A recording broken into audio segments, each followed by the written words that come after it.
El pintor demuestra sentirse muy cómodo moviéndose entre dos niveles de representación. Describe los hechos sin ninguna referencia ajena y, por otra parte, sugiere con simples detalles la trascendencia del mensaje bíblico, que se centra en la necesidad de abandonar las riquezas de este mundo para alcanzar las del otro. El contraste entre los dos modos de vida que llevan los protagonistas queda señalado incluso por las vestimentas, permitiendo así el diálogo entre el pasado y el presente a través de la eternidad del mensaje divino.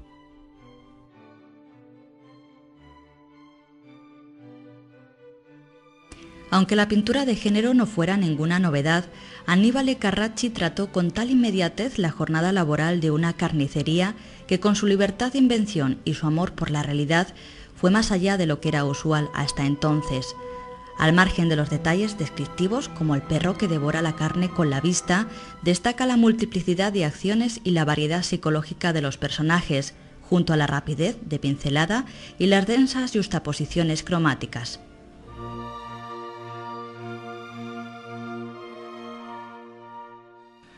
Artista muy precoz, esta obra, fechada hacia 1618, manifiesta su temprana maestría en el manejo fluido de la pintura y su capacidad inventiva y dramática. La brusquedad dinámica de los sayones es frenada por la aplomada pose de la figura de Cristo, cuyo sereno rostro contrasta con la ferocidad del de Judas.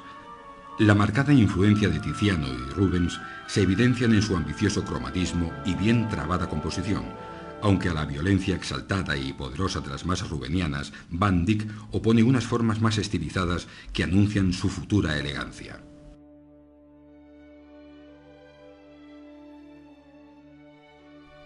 Uno de los mejores modos de introducir un espacio en otro es el tema de la visión celestial.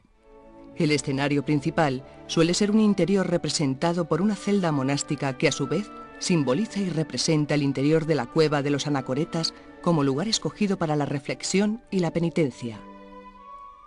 Estas apariciones en la celda de los monjes es el mejor modo para introducir al espectador en dos espacios: el real, representado por el monje y el ángel, y el ideal, determinado por la visión divina donde aparece la ciudad de la Jerusalén celeste. Para representar estos dos estados, el pintor utiliza varios signos que el espectador sigue fielmente. En el caso concreto de este cuadro, Zurbarán ha introducido junto al santo un ángel que indica con su dedo dónde se ubica la Jerusalén celeste como lugar sobrenatural.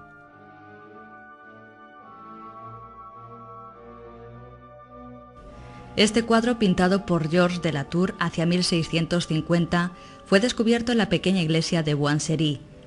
El maestro no prescinde del empleo de la vela, pero lo más destacado es la reducción de las figuras a plenos volúmenes de gran fuerza, casi geométricos, y como si se tratara de maniquíes de madera, lo que puede señalar un puro goce en el estudio de la luz sobre las superficies y las masas, siendo los personajes de las composiciones meros objetos presentes para dar un sentido al cuadro. Esto determina una posición contraria al pleno naturalismo de su primera etapa.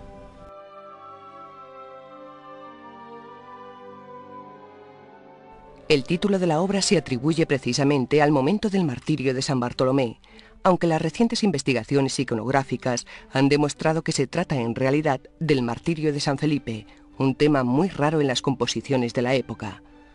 Como es costumbre en este periodo, Ribera distribuye la obra en base a factores lumínicos. El cuerpo de San Felipe se presenta con los brazos atados a un madero en el preciso momento en que va a ser elevado por sus verdugos.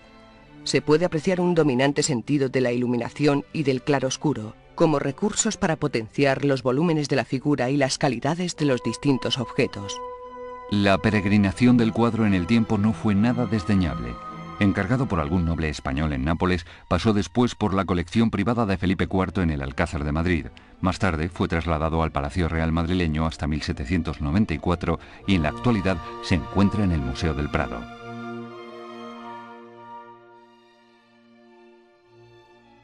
La Ronda de Noche supone la culminación de la tipología de retratos corporativos de la que Rembrandt ya había realizado versiones notables como la lección de anatomía del Dr. Tulp. Representa a una milicia urbana característica del Ámsterdam del siglo XVII. Estos grupos encargados de velar por el orden público no estaban integrados por militares, sino por civiles que ocupaban cargos relevantes en la administración, por comerciantes que actuaban bajo la autoridad municipal y cuyo dirigente era el único perteneciente a una clase social más poderosa.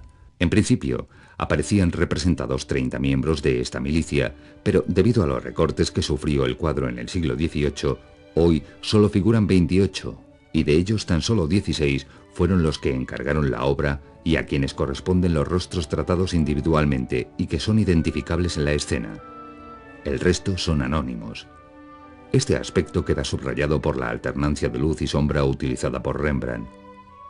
Un siglo y medio más tarde, Goya, quien confesaba tener en Rembrandt a uno de sus maestros, empleará un recurso semejante en la familia de Carlos IV.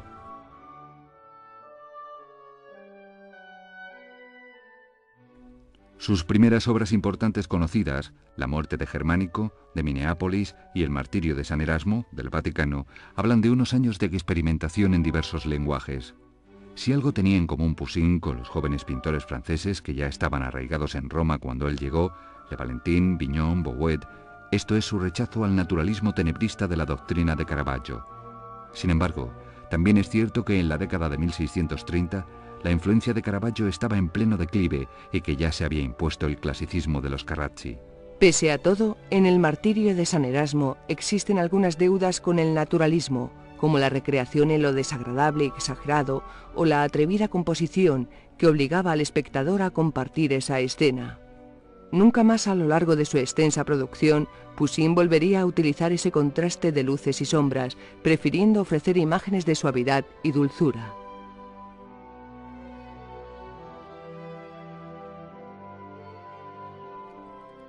Las Meninas es probablemente la obra más famosa de Velázquez y una sobre la que más se ha escrito. En principio, la protagonista del cuadro podría ser la pequeña infanta, porque por el modo de iluminarla recibe la atención más evidente. Sin embargo, es solo apariencia, pues Las Meninas es algo más que un simple retrato. Es una brillante defensa de la nobleza de la pintura. Al fondo podemos ver la imagen de los reyes reflejada en un espejo, y en la izquierda, al propio Velázquez que se ha incluido en la escena. Junto a él, un elemento inquietante y enigmático, un lienzo vuelto de espaldas deliberadamente por el pintor. ¿Qué está pintando Velázquez? En opinión de algunos, se trata de un retrato de los reyes que se vería reflejado en el espejo. Otros autores defienden que en realidad el espejo refleja a los propios monarcas que, como todo el mundo acepta, acaban de llegar y es a quienes miran los personajes.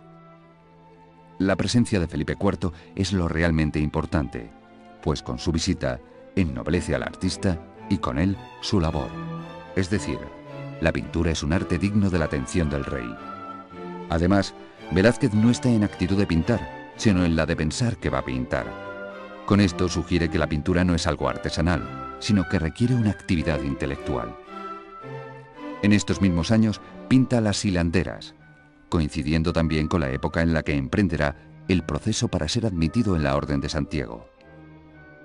Es una obra pintada casi a tamaño natural y con una técnica absolutamente innovadora. Tuvo gran influencia en la pintura posterior, algo fácilmente perceptible en la familia de Carlos IV de Goya.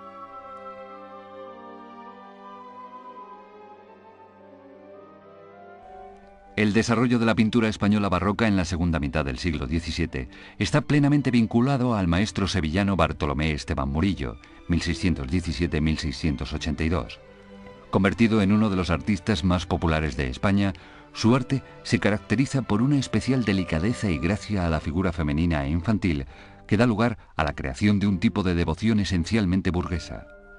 Murillo es, esencialmente, uno de los intérpretes más conocidos del barroco español, sobre todo por sus temas de las Inmaculadas y del Niño Jesús. El sentimiento, lo amable, lo tierno, son muchos de los apelativos que caracterizan su obra.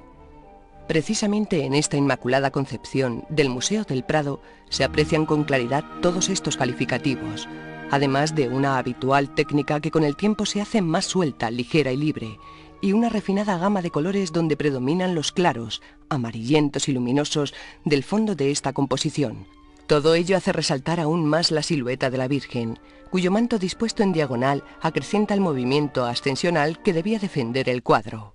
Su libertad de invención y su amor por la realidad fue más allá de lo que era usual hasta entonces. Al margen de los detalles descriptivos, como el perro que devora la carne con la vista, destaca la multiplicidad de acciones y la variedad psicológica. El contraste entre los dos modos de vida que llevan los protagonistas queda señalado incluso por las vestimentas, permitiendo así el diálogo entre el pasado y el presente a través de la eternidad del mensaje divino. Los niveles de representación. Describe los hechos sin ninguna referencia ajena y, por otra parte, sugiere con simples detalles la trascendencia del mensaje bíblico que se centra en la necesidad de abandonar las riquezas de este mundo para alcanzar las del otro.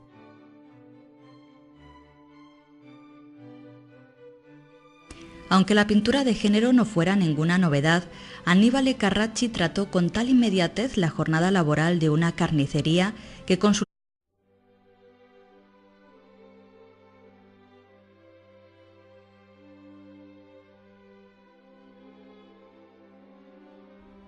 El pintor demuestra sentirse muy cómodo moviéndose entre dos